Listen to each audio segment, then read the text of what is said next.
Welcome to a special Baker's Dozen installment of Fat City Spinout. On this episode, we will pay tribute to two reggae legends. One recently passed away, one still putting out new music. We'll also visit some jazz from Herbie Hancock and Lonnie Liston Smith, and some funk from Brazilian Miguel de Deus. Stay tuned, it's going to be a good one.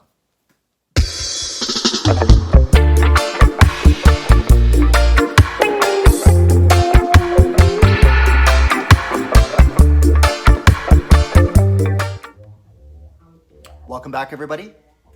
Another installment of Fat City Spinout, my series of recent listens, recent additions to the collection.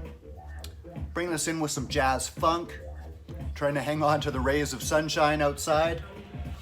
It's nice today, but it's getting cold in Canada as I record this. Early November already. Gonna be a long, cold winter from what I hear. Lonnie Liston Smith, Cosmic Funk, 1974.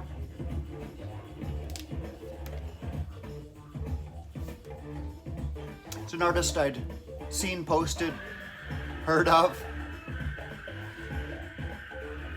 but I didn't have anything by him until this. Jazz funk. He had played with Miles Davis, who was fresh off a stint with Miles Davis, had played with Pharoah Sanders and others before forging out on his own in the early 70s on Flying Dutchman Records. It's the second of his albums for that label. This one has vocals courtesy of his brother Donald Smith. Gets kind of loungy in some parts. This is the most overtly funky cut on the album. Quite cosmic, as the title implies, very spiritual leaning, with the odd kind of supper club type vocal. Does a cover of John Coltrane's Naima, Wayne Shorter's Footprints, a couple of originals by Lonnie Liston Smith, jazz funk pianist, and his band The Cosmic Echoes. Very much spiritual leaning jazz funk heading into the early 70s. And this is a reissue from Real Gone Music, which I spotted in the new and used bins of one of my local shops. Kind of translucent orange vinyl, pressing from a couple of years ago, I think. Pretty recent. Happy to add some Lonnie Liston Smith into the collection. Heading in more of a purely jazz direction now. Was inspired to pull this out of my shelves the other day on a blustery fall day with the leaves coming off the trees. Kind of suited that weather. It's Herbie Hancock, Maiden Voyage, 1965. This is a vintage Blue Note pressing I picked up a few years back. Herbie Hancock on piano, leading a great band with Ron Carter on bass, Freddie Hubbard on trumpet. He's only 24 years old at this point, one of his first few solo albums. I need much more by him in my collection. The concept here is the ocean, ruminations on its conflicting, sometimes contradictory natures, reflective and contemplative here, but also gets turbulent, life-giving, life-threatening on opposing hands. Survival of the fittest, hinting at that. Also joyful, dolphin dance.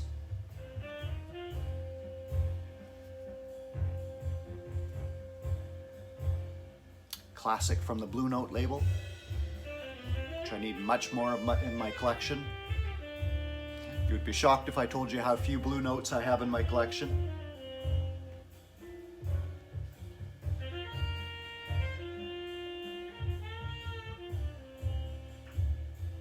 Music to unwind, turn off the distractions, and get lost in the music.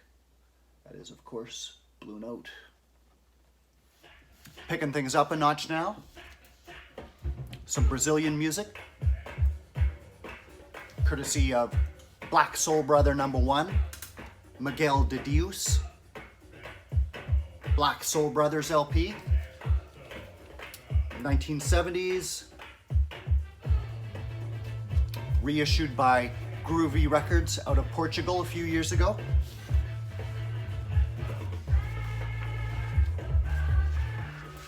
Very James Brown inspired grooves. His vocals somewhat in the background, kind of just shrieks here, relying on the harmonies to carry the tune and the funk. Miguel de Deus was in a couple of bands before this. Os Brazos, which backed up Gal Costa. This is his only solo album. Was part of the movement of Afro-funk, Afro-positive musical vibes in Brazil in the 1970s called Black Rio, bringing US-inspired funk grooves to Brazil. Unfortunately, after this record, he fell into obscurity, subsisted on low-profile gigs, only solo album, passed away several years ago, leaving one testament of funk. Originals of this quite sought after, expensive.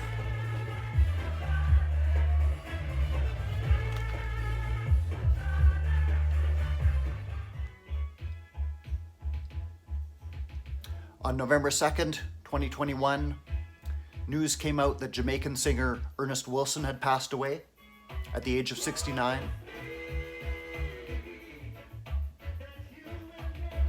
Very passionate, full-blooded, soul-influenced singer.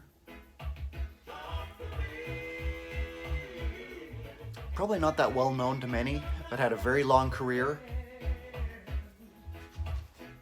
He's here heard in 1987 for the Promise Me LP. This is the title song. It's done for Winston Riley's Techniques label. Only his second solo LP.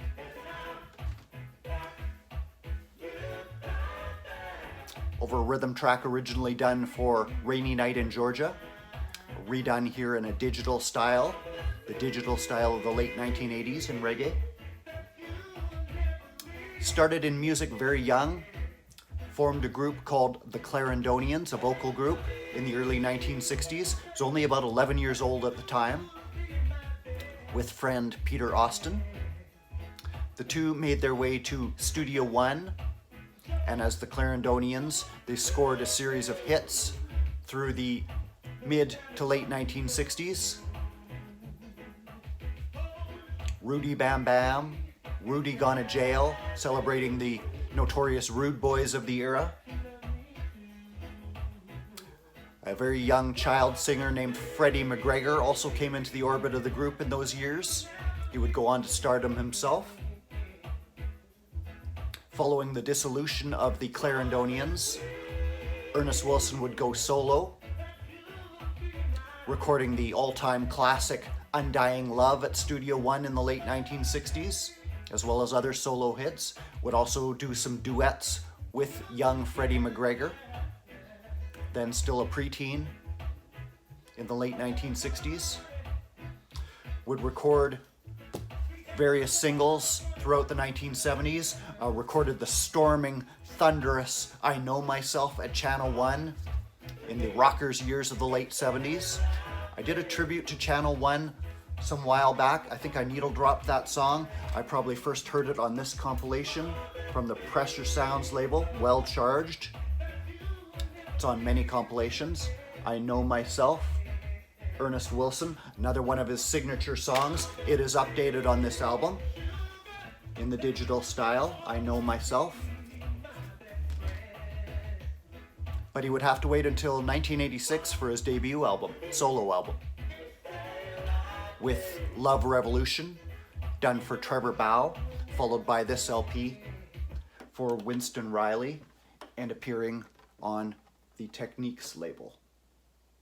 We can see that. Winston Riley's Techniques, 1987.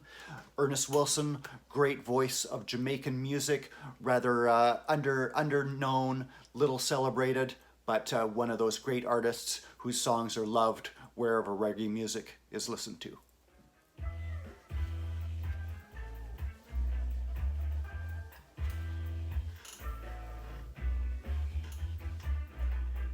Classic sound of Jamaican horns from a tradition going back to the ska days of the early 1960s and before. Trombone player Vin Gordon was around in those days, still putting out new music today. It's from a recent release called Vin Gordon in the Garden, 2021 release on Winston Edwards' Stop Point Records, a division of Studio 16 in the UK. It's actually recorded a few years ago. Originally came out on CD only. It's the first vinyl edition. Vin Gordon has a ridiculous resume of credits, sometimes known as Don Drummond Jr., just noted on the cover here. Vin Gordon, Don Drummond Jr., in tribute to the original Don Drummond, founding member of the Skatalites, mentor of Gordon's. Gordon put in stints in the Studio One band, Sound Dimension, recorded many seminal tracks at Studio One, played for every producer of note through the 1970s, worked extensively with Aswad, including the storming Warrior Charge, which is updated on this album.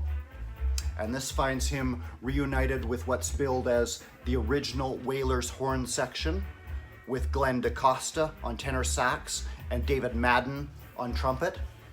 Call him Mr. Maiden.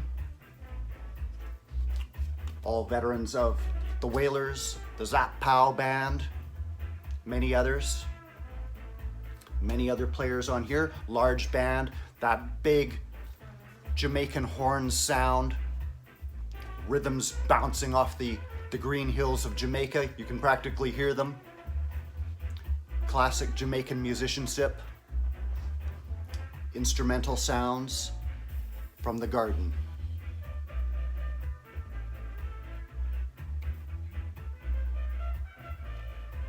That's going to do it for this episode of Spinout, guys. Hope you enjoyed.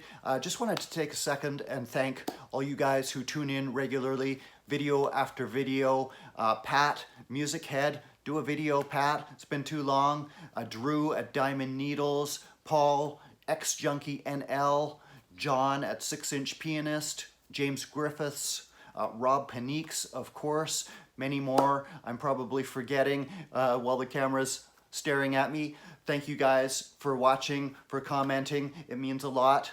I'm not sure if I'll get another episode of Spinout done by the end of the year. I'm right in the thick of working on a series tracing the career of the late reggae producer Lee Scratch Perry through what records I have available. It's coming along. There was no way it was going to be one video without it being an hour long, so I'm doing it as standalone episodes. It's going to be quite an ambitious and expansive project. I hope to start rolling those out by the end of the year. We'll see how that goes. I don't think I'll be able to complete it, but you never know. Cross fingers, knock on wood, all that good stuff.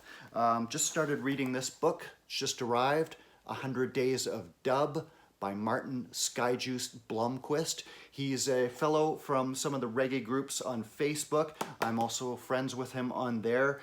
He started doing little write-ups on dub albums in his collection through for one of those album a day for 10 days type challenges and turned it into a book with some commentary on some of his favorite dub albums. Quite interesting reading so far, available from many fine record shops in the UK and Europe. 100 Days of Dub, definitely some dub albums I have, and many more I wish I had in my collection. So, thanks for tuning in once again, guys. Take care and watch for those videos coming up towards the end of the year. Cheers and take care.